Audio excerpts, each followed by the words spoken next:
Hi, this is Dr. Tom Rogers. Last patient of the day. It's 5 at 5 every Wednesday afternoon.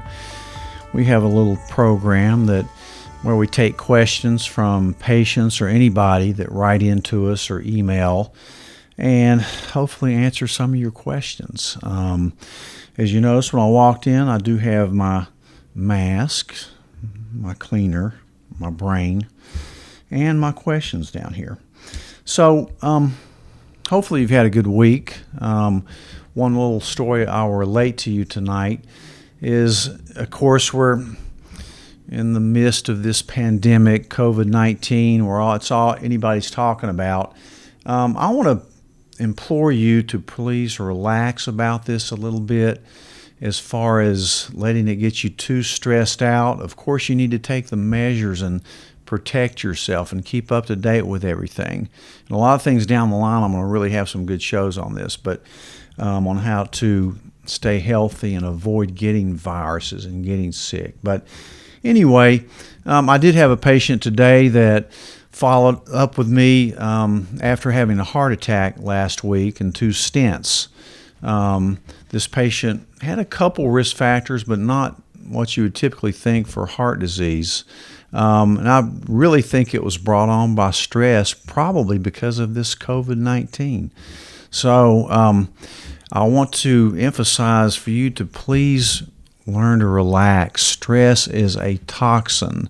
So, if you do everything right, you have very little to fear from this thing if you're smart about it and keep yourself healthy. So stress, I just wanted to tell you about that little story because it was really kind of telling. So do not panic over this thing. There's businesses may fall away a little bit and your businesses may go down.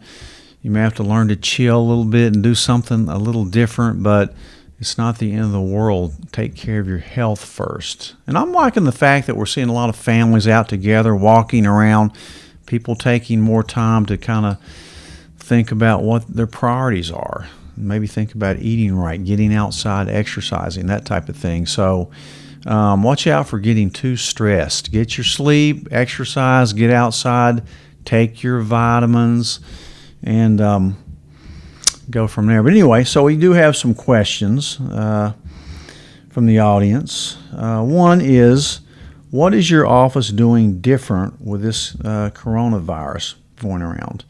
Well, as you know, we're open full-time again. We had restricted our hours a little bit for the first few weeks of this and closed early. Now we're open 9 to 5 every day. And we're wearing masks in the office. You can wear a mask if you want to come in. You're not required to, but we do try to maintain the social distance. Unless you have a mask on, we'll allow a little closer contact. For example, if I'm doing a procedure, of course I'm going to be wearing this mask. And, we're doing all the procedures now. It's Mother's Day week, and we're doing, of course, Botox, fillers, all the stuff we usually do anyway. So I do think the idea of a mask may be overkill, but it's, better be safe than sorry. And we're certainly not seeing sick people at this point. Anybody has a temperature or sick with cold, sore throat, flu-like illnesses, GI bugs, we're doing telemedicine. But we're still seeing everything else. So come in. We are doctors. We're trying to keep people healthy and safe. So we've done a lot of telemedicine. It's really been very efficient. People seem to like it. So you can definitely call in for that. And really, if you've been sick, wait 14 days after you've been sick to come in. You can certainly call us at any time. And we're even doing the antibody test to see if you've been exposed to the virus. I've done probably 40 or 50. Knock on wood, I haven't had a positive one yet. The antigen test to see if you have the COVID, you have to go to the health department to get that right now. But the antibody test to see if you've had it in the past and are immune to it, we are doing those in our office. And I've done quite a few, haven't seen a positive yet. Fortunately, we're still living in an area that's, I think, pretty protected, and I hope that will continue.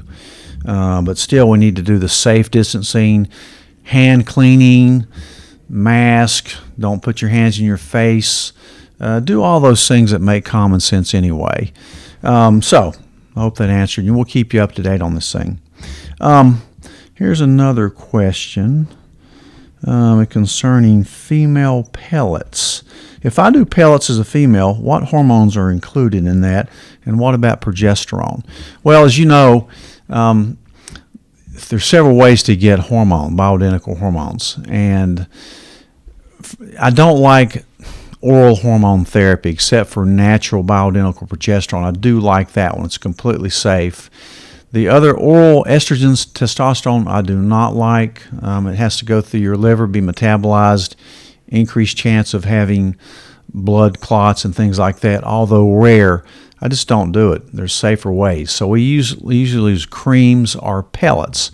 Of course, pellets, which I think I did about 7 or 8 cases today, takes me about a minute to get them in. What we're doing is using estradiol, and we're using testosterone.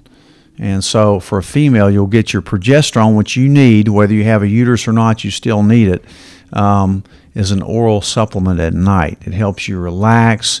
It kind of makes estrogen safer in every way and helps you sleep. I love oral progesterone, bioidentical progesterone, not medroxyprogesterone. A lot of people don't know the difference. But anyway, so those are the 3 hormones that you need as a female. All right. Next question here. I just had my second child. I'm 38 years old, and I can tell that my hair is thinning and I feel anxious. Is this hormonal? What's the first thing I should check and do? Well, after you have a child, your hormone levels really drop off, and they can get kind of off kilter for a little while. That's a lot of times when I see autoimmune diseases kick in, like thyroid problems. Also postpartum depression because of the rapid drop-off of progesterone. So, but if you have thinning hair, you feel anxious, the first thing I think about was check your thyroid and your adrenal glands. So thyroid is the gland that's located in your neck that regulates your metabolism. It regulates your body temperature. So a lot of processes go on with the thyroid gland. So yeah, the first thing I would do is come in for a complete hormone panel. I also need to check and see, where your DHEA is, where your cortisol levels are, the stress hormone. A lot of that has to do with hair loss. So come in and, yes, get your female hormones checked and let us see if we can't balance them for you and help you with that. That's probably 70% of what we do here. Next question. As a woman in my 50s, what labs should I be getting just to stay on top of things? I feel great, and I'm on bioidentical hormone replacement. So what labs and what vitamins should I be taking? Yeah, if you're in your 50s, you should probably come in and get our Cleveland Heart Panel that shows not only what your levels of hormones are, but how big your cholesterol particles are, how insulin resistant you are, your thyroid, your adrenals, your inflammatory markers, your vitamin levels. Sometimes we check genetic testing if you're interested. We check blood counts, liver, kidney, about everything we need to really kind of assess your hormonal and metabolism status and go from there. And we do check certain vitamin levels. What vitamins should you take? Of course, vitamin D is number one. It's really a hormone, not a vitamin. Responsible for so many things, it's you can't even mention them here. But vitamin D certainly is the number one supplement. And when you get over 50, I like you to take it with vitamin K2, because what that does is allow the D to bring the calcium into your bones, not your arteries. So D with K. Omega-3s, that's probably my number 2. And we check levels of that and see what your EPA to DPA ratios are, and omega-6 to omega-3 ratios. 3s are good, 6s are generally bad. I like magnesium. Magnesium has a lot of different functions in the body, and we like to get you on the right form of magnesium at night. And that's another great vitamin. Vitamin C, of course, mandatory if you don't want to get sick.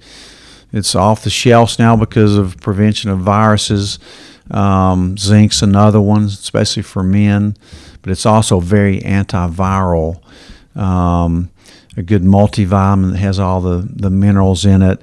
And there's a list of vitamins that you can get here. I certainly take a lot more than that, especially if you're kind of trying to raise your metabolism and your energy levels and support that mitochondrial function that every cell in your body depends on. ATP, think about it. So look at those vitamins, and certain people may need different vitamins than others, especially if you, like the previous lady, if your hair's thinning, you probably need a B complex vitamin which are energy vitamins plus biotin, which is a B vitamin. So you need a good panel done, probably once a year and maybe twice a year if you have deficiencies. So certainly we do all those testing in the office. Last question. Is fasting good for me? Yeah, I love fasting. I practice a form of intermittent fasting myself where I try to eat everything within 8 hours. So for 16 hours, I'm not eating anything except maybe my bulletproof coffee in the morning. So I think a good 8-hour feeding window with 2 meals and 16 hours when you're not eating anything, it really clears your brain. You'll sleep better. You'll have more energy, and you'll lose weight as well. Now, I'm not against fasting for 24 hours, 2 days. Some people can do it for 3 days. I've had patients that did it for a week. I certainly don't think that's terrible for you. If you're going to do it for longer periods of time, you really need to kind of get adjusted to that. But I think fasting, it's a biblical thing. It's been around for eons, and it's actually very, very healthy for you to do, at least the intermittent fasting. So I hope this helps. Again, these are kind of weird times with this coronavirus. We'll try to keep you informed on everything that is up to date and on things you can do. I always tell my patients, learn how to take care of yourself so that you'll be able to help other people. Because that's, in the end, that's what we all are here for. So I hope to see you next week at 5 for 5. If you have questions, you can email them to us or fax them in at performancemedicine.net. We'll see you next week.